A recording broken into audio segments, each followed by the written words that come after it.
السلام عليكم ورحمة من الله تعالى وبركاته. أهلا وسهلا متابعينا الكرام، سنتحدث لكم بهذا الفيديو الجديد عن موعد مباراة منتخبنا الوطني اليمنية للناشئين من أمام نظر منتخب سوريا في بطولة تصفية كأس آسيا للشباب عام 2000 للناشئين عام 2024.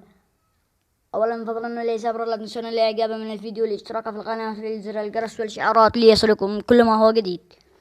وأيضا لا تنسون الصلاة والسلام على سيدنا النبي صلى الله عليه وسلم. والآن هيا بنا نذهب لكي نكون لكم تفاصيل هذا الموعد وتفاصيل هذا اللقاء الذي بدأنا به لهذا اليوم. والآن ستقام هذه المباراة عند تمام الساعة 12 ظهرا بتوقيت مكة المكرمة وبتوقيت صنعاء وبتوقيت بغداد. وسنخبركم أيضا عن تاريخ عرض المباراة.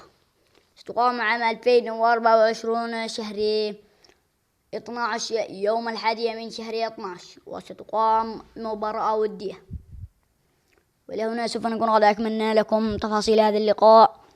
نرجو من الجميع دعم الفيديو بالضغط على زر الإعجاب والاشتراك بالفيديو والاشتراك في القناة وتفعيل زر الجرس والإشعارات ليصلكم كل ما هو جديد. والسلام عليكم ورحمة من الله تعالى وبركاته.